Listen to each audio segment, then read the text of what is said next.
Hi, a lot of folks have been asking me what inspired me to write IDK. So this video is an explanation of where my inspiration came from.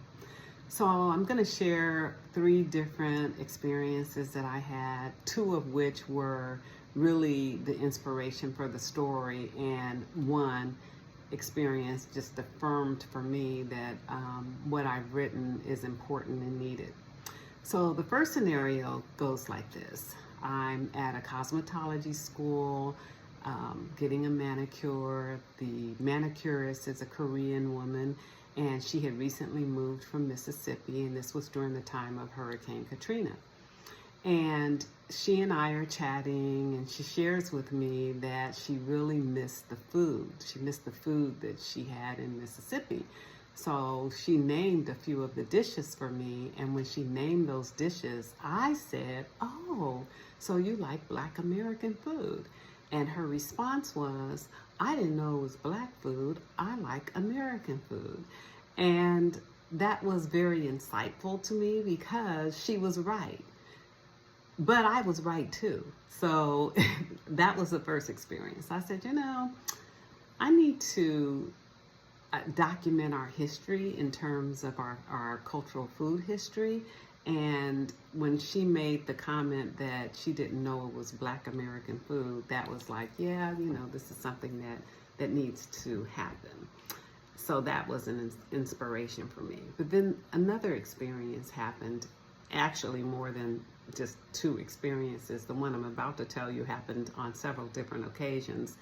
And here it goes. So I had already written my first book, Grandma's Brown Cookies, and I was being invited to several schools to either answer questions for students after they had read the book, or to go in, if I was speaking to a younger audience, I would go in and read the book or some portion of it, but generally I read the entire book, and then I would take questions and answers. So this particular classroom, we were at the point where we were doing question and answers, and one of the students asked me if I had plans to write another book. And I said, I did. And I said, yes. Then another student said, well, what is your book going to be about?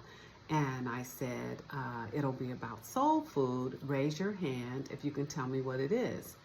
And unfortunately, to my dismay, I got blank stares. And there were a few Black students in the classroom, and I was hoping that I would at least get an answer from one of the Black students. Blank stares. So that was like, yes, you need to write this story because there's a need for it, right?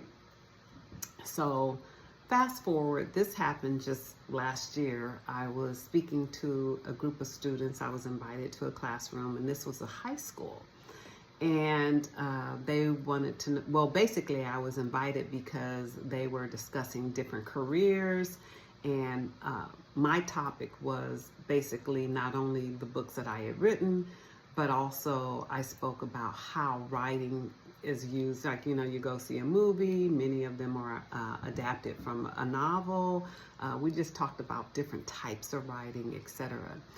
And when I was sharing about IDK and what the story, essentially I gave a synopsis of what the story is about, I had one student say to me, well, I didn't know Black people had a cultural food. So that was really affirming for me, because that let me know that, yes, you are on the right path. You're writing stories that are educational, they're intriguing, they are much needed, but not only for young people. At least, for instance, I believe that IDK can be for anyone who wants to learn more about themselves or about American history. So anyone can read the story, but again, I target younger people because I believe that early education is preventative medicine, and the earlier you learn, the better. And in this case, of course, I could write and make these stories for a different audience, but I believe that they are just fun to read. It's not like a history book. It's not boring.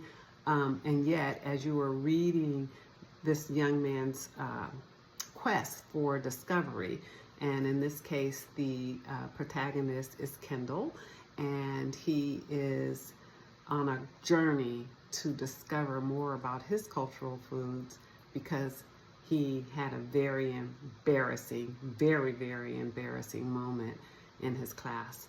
So hopefully I've shared enough with you about my inspiration and that you will want to learn more by getting the book. Thanks for listening.